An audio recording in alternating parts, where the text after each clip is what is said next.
Yeah, thank you very much, ladies and gentlemen, for your patience in waiting for these particular examination type questions, which I already said I'm going to give you at the end of this particular lesson. These examination type questions are really helpful to you in the application of what we have learned from the last lessons which we have already done in these particular batteries. So our examination type question number 1, which we are going to actually have, is shown here as number 12, right?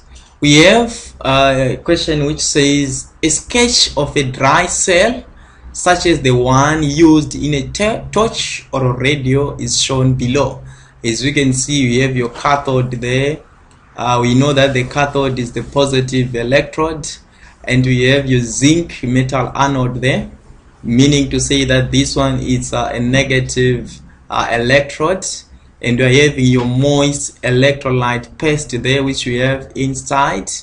And then remember, this one separates the two electrodes, that is our cathode and our anode there, right? And we are having our cardboard or a paper, and this one we have this one is our salt bridge, right? So in some types of dry cells, the electrolyte paste is made of ammonium chloride, which is acidic. In other types of cells, the paste is alkaline due to an alkali such as potassium hydroxide. The alkaline cells are known to last longer than those containing ammonium chloride, right?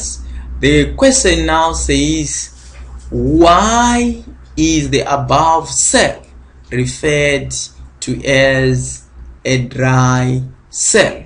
On our question 12.1, you can actually see it that we are having an electrolyte which is a paste there. So our electrolyte which is in our cell is a paste and not a liquid. So on 12.1 there, you are supposed to write that the electrolyte is a paste and not a liquid, because at times you are going to have a problem with the spelling for paste there. So all what we are saying is the electrolyte which we are using there is a paste and it's not a liquid, right? And the second question says, give a reason why alkaline cells last longer than cells that contain acid. In our 12.2 then, the acid in the battery attacks or it reacts with the zinc, causing it to corrode faster than the alkaline based battery. Let me repeat again. So what we are saying is, the reason which is there is that the acid in the battery is going to react with our zinc there. So if it reacts with the zinc, it causes it to corrode faster than the alkaline based battery. So that's why we see to it that the alkaline cells last longer than the cells that contain our acid there, right? So if we can proceed to the next question. This question says, a certain alkaline battery made to operate over a 20-hour period is marked 1,5 volts, 1000 milliampere hours, right? And the question says, calculate the maximum work in joules that can be done by this particular battery, right? Remember, if you have forgotten what we have done under the batteries, we have a formula in which we are saying that so we are on 12.31. We know that our work which is being done by our battery is given by the voltage multiplied by our charge. So this one is the work which is being done by the battery, and our V there is the voltage, and our Q there is our charge. So now if we can actually refer to our question, it says this battery operated over a 20-hour period, and it is being marked 1.5 volts, and we have 1000 milliampere hours. So let us just write what we have there so that we can fill in our formula. So we are having our V. We are given that this one is equal to 1.5 volts, and then we are actually given that our Q itself is equal to 1000 milliampere hours, right? But now voltage, volts itself, the 1.5 volts, this one is the SI unit for voltage, but our charge itself, we are supposed to choose to actually change our milliampere hours into the SI units for our charge, which is the coulomb.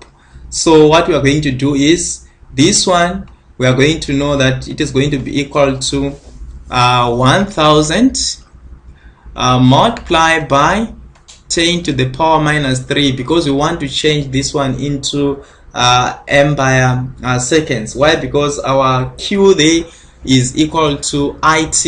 It is our current multiplied by our time, but our time is not supposed to be in hours because the SI unit of time is the second. So we are going to actually change again our hours into seconds. So we're going to multiply that one by 3600. So we're going to have 60 by 60 seconds, right? So at the end of the day, we are going to have this one is going to be equal to our W is actually going to be equal to 1.5 multiplied by 1000 times 10 to the power minus 3 multiplied by 60 multiplied by 60 joules, right?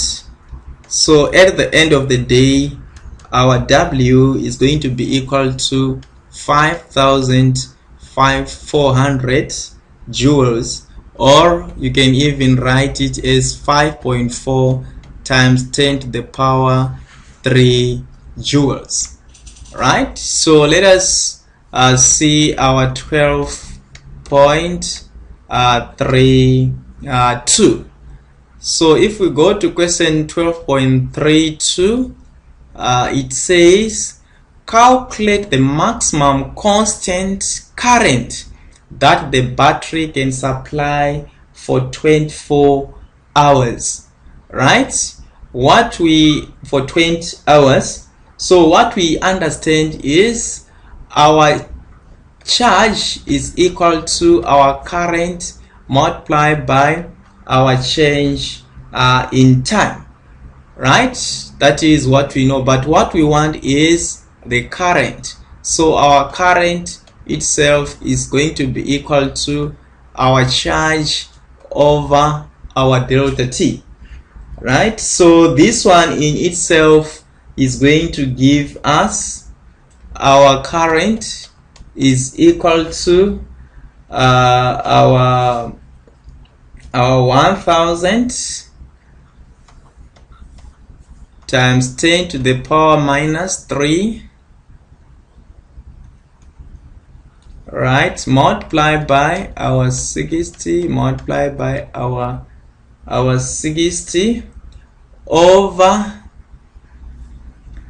this one divided by 20 multiplied by 60 multiplied by 60, because our time there is 20 hours, but we are also going to change our 20 hours into seconds. So at the end of the day, our I is going to be given by 0.05 amps if you are going to do the calculation properly, right?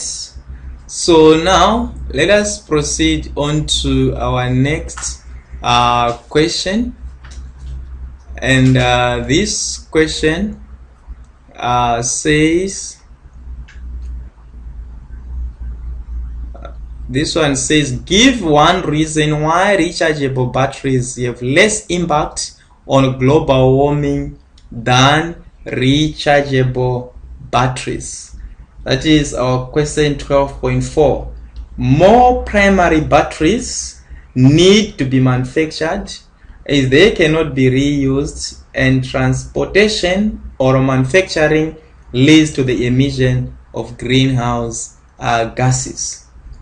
Or you can also say that rechargeable batteries can be reused and less are manufactured or transported.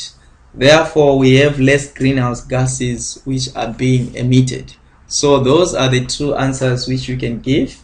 Number one, more primary batteries need to be manufactured as they cannot be reused, and transportation or manufacturing leads to the emission of greenhouse gases. Or you can actually say that there is need for us to manufacture or transport rechargeable batteries less. Why? Because this one they can be reused and they can actually emit less greenhouse gases. So thank you very much for your understanding in our first question, examination type question. So stay tuned for the next question.